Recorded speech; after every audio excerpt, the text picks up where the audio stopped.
Yung mga kaklik sa tatlong subscribers ko. Asan ko kayo dito sa may Victoria, Laguna. Kanina pinakita ko sa inyo yung itlog, yung yung manok, yung itik. Dito ginagawa yung mga balot kasi maraming itikan dito tabing lawa ng Laguna Lake.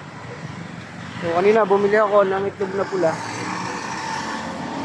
para sa mga subscribers ko dyan.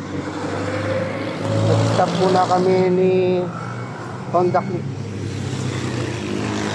Ayan, salamat sa inyong panonood. Lagi tayong mag-click. Kwentong click, alagang click. Salamat sa inyo, subscribers. Mabuhay kayong lahat. God bless sa inyong tatlo. Sana huwag na tayong madagdagan. Bye bye everyone.